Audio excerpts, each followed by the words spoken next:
علیکم ورحمۃ اللہ وبرکاتہ۔ اعوذ باللہ السمیع العلیم من الشیطان الرجیم من ہمزہ ونفخہ ونفثہ۔ بسم اللہ الرحمن الرحیم۔ وقال انی ذاہب الی ربی سیہدین رب ھب لی من الصالحین فبشرناہ بغلام حلیم فلما بلغ معه السعی قال یا بنی انی ارى فی المنام انی اذبحک فانظر ماذا ترى قال یا ابت افعل ما تؤمر ستجدنی ان شاء اللہ من الصابرین۔ ابراہیم نے کہا اور ابراہیم نے کہا میں اپنے رب کی طرف جاتا ہوں، وہی میری رہنمائی کرے گا۔ اے میرے رب، مجھے ایک صالح بیٹا عطا فرما۔ چنانچہ ہم نے انہیں ایک بردبار بیٹے کی بشارت دی۔ پھر جب وہ بیٹا ان کے ساتھ دوڑ دھوپ کرنے کی عمر کو پہنچ گیا تو ایک دن ابراہیم نے کہا، بیٹے میں نے خواب میں دیکھا ہے کہ میں تمہیں ذبح کر رہا ہوں، اب بتاؤ تمہاری کیا رائے ہے؟ بیٹے نے جواب دیا، ابا جان وہی کچھ کیجئے جو آپ کو حکم ہوا ہے، آپ انشاءاللہ مجھے صبر کرنے والا ہی پائیں گے۔ محترم سامعین اکرام، سورۃ الصافات سورہ نمبر 37 اور اسی سورت سے آیت نمبر 99 سے لے کر کے آیت نمبر 102 یعنی 99، 100، 101 اور 102، یہ چند آیات ابھی آپ کے سامنے تلاوت کی گئی۔ بفضل اللہ، بعون اللہ، بتوفیق اللہ، آیتوں کا ترجمہ بھی آپ تمام کی خدمت میں پیش کیا گیا۔ سامعین اکرام، اس سے پہلے سیدنا ابراہیم علیہ السلام کا جو ذکر خیر سورۃ الصافات کی آیات کی روشنی میں ہوا اور اس کی جو تفسیر آپ کے سامنے پیش کی گئی، اس کے مطابق سیدنا ابراہیم علیہ السلام امام التوحید، اللہ تبارک و تعالیٰ نے ان کو خالص توحید کی طرف رہنمائی فرمائی، اور ان کے قوم کے لوگ ستارہ پرست، مشرک اور بت پرست تھے، یعنی ستاروں کا بت بنا کر کے، سیاروں کا بت بنا کر کے اس کی پوجا کرتے تھے، ان کے سامنے جھکتے تھے، ان سے نظر و نیاز مانگتے تھے، ان کو مشکل کشا حاجت روا سمجھتے تھے۔ تو ایسے مشرک قوم میں اللہ تبارک و تعالیٰ نے سیدنا ابراہیم علیہ السلام کو پیدا فرمایا اور پھر نبوت سے سرفراز فرمایا اور پھر توحید کی طرف رہنمائی کی۔ محترم سامعین اکرام، جب سیدنا ابراہیم علیہ السلام نے اپنے والد اور اپنے قوم کے لوگوں کو بت پرستی اور شرک سے باز رہنے کی تعلیم دی، دعوت دیا اور بتلایا کہ یہ جو بت ہے، جو ایسے یہ بت ہیں جو اللہ کے مقابلے میں نہ نقصان پہنچا سکتے ہیں نہ نفع پہنچا سکتے ہیں، ان کو چھوڑو۔ جب یہ بات اپنے قوم کے لوگوں کو اور اپنے والد کو کہا تو باپ اور قوم کے لوگ سب کے سب ناراض ہو گئے۔ پھر واقعہ ہوا جو کل آپ کے سامنے بیان کیا گیا، اور اس کے بعد قوم کے لوگوں نے ان کو آگ میں جلانے کی کوشش کی، لیکن اللہ تبارک و تعالیٰ نے اس سے بچا لیا سیدنا ابراہیم علیہ السلام کو۔ لیکن جو اس کا ریئیکشن ہوا وہ یہ کہ باپ بھی ناراض ہو گیا اور پورے قوم کے لوگ ناراض ہو گئے۔ اب اس قوم کے اندر رہنا مشکل ہو گیا، تو سیدنا ابراہیم علیہ السلام نے کہا، اللہ نے فرمایا وقال انی ذاہب الی ربی سیہدین، ابراہیم علیہ السلام نے کہا کہ میں اپنے رب کی طرف جاتا ہوں، وہی میری رہنمائی کرے گا۔ کیا مطلب اب چونکہ یہاں پر رہنا مشکل ہو گیا ہے، پوری قوم دشمن ہو گئی ہے، اللہ تبارک و تعالیٰ کی توحید کے مطابق عمل نہیں کر سکتے ہیں، تو انہوں نے ترک وطن کو یعنی وطن کو چھوڑنے کو بہتر سمجھا اور کہا کہ اب یہاں سے ہجرت کر جا رہا ہوں۔ لیکن ہجرت کرنا ہے تو کہاں جانا ہے؟ اللہ کی طرف سے بھی کوئی رہنمائی نہیں ہے۔ محمد عربی صلی اللہ علیہ وسلم جب مکہ سے ہجرت کیے تو اللہ تبارک و تعالیٰ نے ان کو پہلے ہی بتلا دیا کہ مدینہ جانا ہے۔ سارے مسلمان چلے گئے، بعد میں نبی کریم صلی اللہ علیہ وسلم گئے، لیکن سیدنا ابراہیم علیہ السلام جب اپنے گھر سے نکل رہے ہیں، پوری قوم جانی دشمن ہے، باپ بھی جان کا دشمن بن چکا ہے، اب نکل رہے ہیں تو ان کو پتہ نہیں ہے کہ کدھر جانا ہے، تو انہوں نے کیا کہا یہاں پر، انی ذاہب الی ربی، میں اپنے رب کی طرف جاتا ہوں، سیہدین، وہی میری رہنمائی کرے گا۔ یہاں پر ایک بات سمجھ لیجئے کہ یہاں سے یہی شرعی مسئلہ ثابت ہوتا ہے، اس آیت سے بھی، اور اس کے علاوہ نبی کریم صلی اللہ علیہ وسلم کی جو سیرت ہے اور صحابہ اکرام کی جو تاریخ ہے، اس سے یہی بات ثابت ہوتی ہے کہ اگر کسی مقام پر اللہ تبارک و تعالیٰ کی عبادت کرنا مشکل ہو جائے تو وہاں سے مسلمانوں کو ہجرت کرنا چاہیے. مکہ کے اندر بھی وہی بات ہوئی, ہجرت کر کے کہاں گئے؟ مدینہ گئے.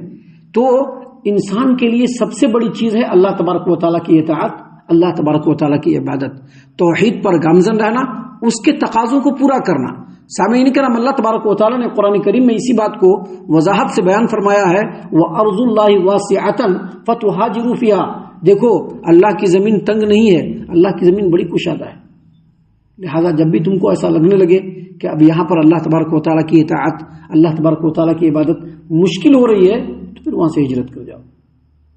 سامعین کرام, اس کا دوسرا پہلو بھی ہے جس کو بتانا یہاں پر مقصود نہیں ہے, لیکن اصل بتلانے کا یہی مقصد ہے کہ سیدنا ابراہیم علیہ السلام کو جب لگنے لگا کہ اب یہاں پر رہنا مشکل ہو گیا ہے, جب ان کو لگنے لگا کہ قوم کے لوگ اور ان کے والد ان کے جانی دشمن بن گئے ہیں, جب ان کو لگنے لگا کہ اب اس ماحول میں توحید پر ثابت قدم رہنا میرے لیے مشکل ہے, تو انہوں نے ہجرت کو ہی سمجھا بہتر, اور پھر جب نکلے تو اللہ تبارک و تعالیٰ سے, تو اپنے قوم کے لوگوں سے کہا کہ انی ذاہب الی ربی, کہاں جاؤں گا کچھ پتہ نہیں ہے, میں اپنے رب کی طرف جاؤں گا, سیہدین, وہی میری رہنمائی کرے گا. اللہ تبارک و تعالیٰ نے رہنمائی کیا, کہا کہ ملک شام کی طرف جائیے. جب وہ ہجرت کر رہے تھے, ان کے ساتھ ان کی بیوی اور سیدنا لوط علیہ السلام, یہ دو آدمی ان کے ساتھ تھے. ان کی وائف تھی ساتھ میں, اور سیدنا لوط علیہ السلام جو بھتیجا تھے, اور ایک روایت کے مطابق چچا زاد بھائی تھے. تو یہ تینوں کے تینوں نکلے اور ملک شام پہنچ گئے.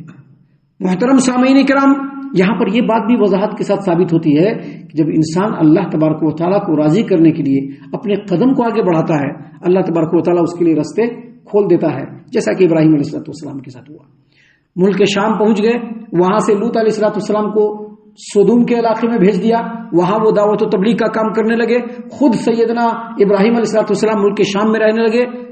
عمر پہلے ہی ہو گئی تھی اور مزید عمر ہو گئی, بوڑھے ہو گئے ایک دم. اب میاں بیوی ہیں دونوں, کیا کرنا؟ تو اللہ تبارک و تعالیٰ سے دعا کرنا شروع کیا کہ اللہ تبارک و تعالیٰ نیک اولاد عطا کر. اللہ تبارک و تعالیٰ نے اسی بات کو یہاں پر بیان فرمایا, رب حب لی من الصالحین. اللہ تبارک و تعالیٰ سے دعا کیا کہ اے میرے رب, مجھ کو نیکوکار اولاد دے, نیکوکار اولاد دے. رب حب لی من الصالحین, مجھ کو نیکوکار اولاد دے. ایسا اولاد یعنی بیٹی کی چاہت ہوئی جو گھر کی رونق بنے, بڑھاپے میں سہارا بنے, بعد میں میرا وارث بنے. تو اللہ تبارک و تعالیٰ سے دعا کیا کہ اللہ تبارک و تعالیٰ نیکوکار بیٹا عطا فرما. اللہ تبارک و تعالیٰ نے ان کی دعا کو سنا, اور ایسے بڑھاپے کے عالم میں کہ عام طور پر لوگ نا امید ہو جاتے ہیں, اللہ تبارک و تعالیٰ نے ان کو سیدنا اسماعیل علیہ السلام سے نوازا, ایسے بیٹے سے نوازا جس کی صفت حلیم ہے, حلیم. سامعین کرام, یہاں پر اللہ تبارک و تعالیٰ نے آگے بیان فرمایا فبشرناہ بغلام حلیم. جب ابراہیم علیہ السلام نے دعا کیا کہ اللہ تبارک و تعالیٰ مجھ کو نیکوکار اولاد عطا فرما, تو ہم نے ان کو ایک بردبار بیٹے کی, حلیم کہتے ہیں ایسے آدمی کو جس کے اندر پیشنس ہو, جس کے اندر دھیرج ہو, وہ جلدی اپنا پیشنس لوز نہ کرے, جلدی ریئیکٹ نہ کرے, ایسے آدمی کو حلیم کہتے ہیں, بردبار کہتے ہیں. صبر کرنے والا, ضبط کرنے والا, برداشت کرنے والا, فوراً ریئیکشن نہیں دینے والا, ایسے آدمی کو کیا کہتے ہیں؟ حلیم اور بردبار. یہاں پر ابراہیم علیہ السلام کے بیٹے کی جو صفت بیان کی گئی حلیم یعنی بردبار, یہی سے اشارہ ملتا ہے اسماعیل علیہ السلام کی قربانی کا. اور قربانی کے وقت انہوں نے جو صبر اور برداشت کا مظاہرہ کیا, وہ تمام لطیف اور باریک جو ہے اشارہ یہاں پر اللہ تبارک و تعالیٰ کے اس آیت کریمہ سے ملتا ہے. اللہ نے کہا کہ رب حب لی من الصالحین. ابراہیم علیہ السلام نے دعا کیا کہ میرے رب مجھ کو صالح اولاد عطا فرما. فبشرناہ بغلام حلیم. چنانچہ ہم نے انہیں ایک بردبار بیٹے کی بشارت دی. بچہ ہو گیا سیدنا اسماعیل علیہ السلام. دھیرے دھیرے بچہ بڑھنے لگا, اتنا بڑا ہو گیا کہ اب باپ کے ساتھ دوڑ دھوپ کر سکتا ہے. 15 سال کا بچہ جو باپ کے ساتھ یہ کام کر دو, وہ کام کر دو, یہ اٹھا کر کے لے آؤ, وہ اٹھا کر کے لے آؤ. باپ کے ساتھ جب دوڑ دھوپ کرنے کے لائق ہو گیا بچہ, اللہ نے فرمایا فلما بلغ معه السعی, اور جب وہ بیٹا ان کے ساتھ دوڑ دھوپ کرنے کی عمر کو پہنچ گیا, قال, تو ایک دن اپنے بیٹے سے کہا, کیا کہا؟ یا بنی انی ارى فی المنام انی اذبحک فانظر ماذا ترى. بیٹے, میں نے خواب میں دیکھا ہے کہ میں تم کو ذبح کر رہا ہوں, میں نے خواب میں دیکھا ہے کہ میں تم کو ذبح کر رہا ہوں. فانظر ماذا ترى, تو تمہاری کیا رائے ہے بتاؤ.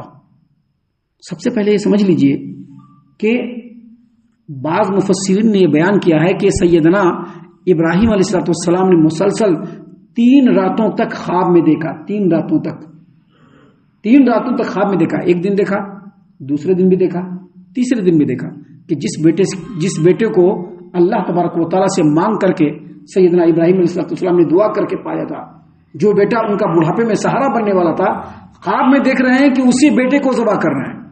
ایک دن دیکھا، اگنور کیا، دوسرے دن بھی دیکھا، اگنور کیا، تیسرے دن جب دیکھا تو سمجھ گئے کہ اللہ کا یہ حکم ہے اور اس کو پورا کرنا ہے۔ جب سمجھ گئے کہ اللہ کا حکم ہے تو اپنے بیٹے کے پاس آئے۔ اللہ تبارک و تعالیٰ نے فرمایا، انہوں نے کہا یا بنیا، اے میرے پیارے بیٹا، اے بیٹے، انی ارا فی المنام، میں نے خواب میں دیکھا ہے، انی اذبحک کا، کہ میں تم کو ذبح کر رہا ہوں، فانظر ماذا ترى، تو بولو تمہاری کیا رائے ہے۔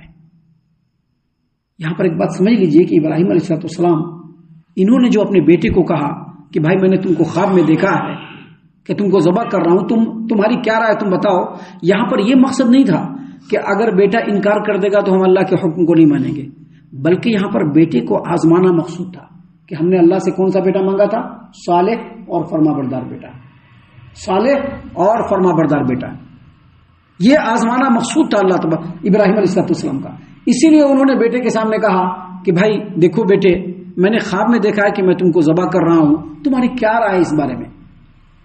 باپ ہے، نبی ہے، بیٹا بھی نبی ہونے والا ہے۔ اللہ تبارک و تعالیٰ نے قرآن کریم کے اندر سورہ مریم کے اندر اسماعیل علیہ السلام کا ذکر کیا اور کہا وَاذْكُرْ فِي الْكِتَابِ اسماعیل إِنَّهُ كَانَ صَادِقَ الْوَعْدِ۔ اسماعیل کا ذکر قرآن میں کیجئے، کتاب میں کیجئے۔ إِنَّهُ صَادِقَ الْوَعْدِ، وہ وعدے کو سچا کرنے والے، یعنی جو رب سے وعدہ ان کے باپ نے کیا کہ اے رب میں ہر حال میں تیری اطاعت و فرما برداری کروں گا۔ ابراہیم علیہ السلام نے اپنے رب سے وعدہ کیا کہ جو بھی حکم ہوگا میرے رب کا، میں اپنے رب کے حکم کی فرما برداری کروں گا۔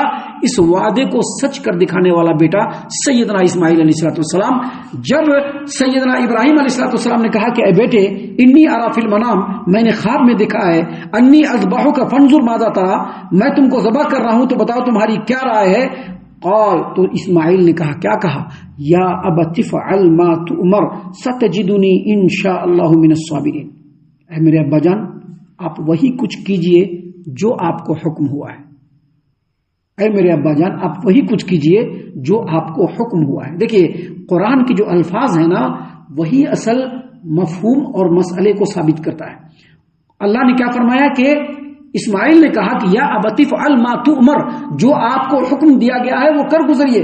اس سے کیا پتہ چلا کہ جب ابراہیم علیہ السلام نے اسماعیل علیہ السلام کے پاس یہ ذکر کیا کہ میں نے خواب میں دیکھا ہے کہ میں تم کو ذبح کر رہا ہوں، تو اسماعیل علیہ السلام فوراً سمجھ گئے کہ ہمارا باپ نبی ہے اور خواب میں دیکھا ہے، تو نبی جو خواب میں دیکھتا ہے وہ اللہ کا حکم ہوتا ہے، یاد رکھیے گا، نبی جو خواب میں دیکھتا ہے وہ اللہ کا حکم ہوتا ہے۔ اور اس بات کو اسماعیل علیہ السلام فوراً سمجھے اور کہا کہ جو حکم آپ کو دیا گیا ہے کر گزریے۔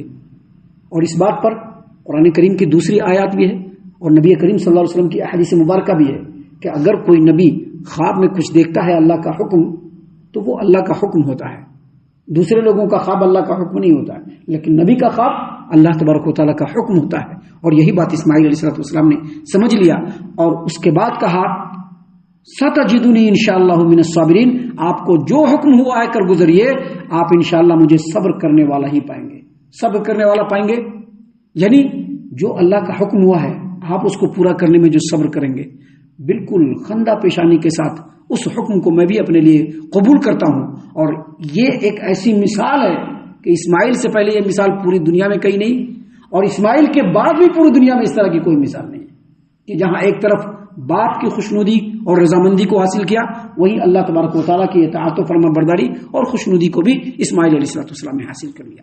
سامعین کرام، یہاں تک یہ واقعہ ہے جو ابھی ہم یہاں پر ڈسکنیکٹ کر رہے ہیں، واقعہ ابھی کنٹینیو ہے جس کو انشاءاللہ کل کے درس میں ہم آپ کے سامنے پیش کریں گے۔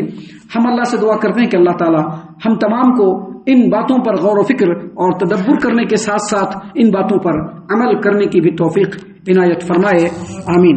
اللہ تعالیٰ ہم تمام کو صحیح معنوں میں پکا سچا مومن مسلمان بنائے، اللہ اور اس کے رسول صلی اللہ علیہ وسلم کی اطاعت و فرما برداری کرنے والا بنائے، صحابہ کرام رضی اللہ عنہم کے طریقے پر چلنے والا بنائے، جنت الفردوس میں جگہ عطا فرمائے۔ اے اللہ ہم تمام کو جہنم سے پناہ دے، اے رب العالمین ہم تمام کو جہنم سے پناہ دے، اے مالک الملک ہم تمام کو جہنم سے پناہ دے، آمین یا رب العالمین، وما علینا الا البلاغ المبین۔ تبارك الذي نزل الفرقان على عبده ليكون للعالمين نذيرا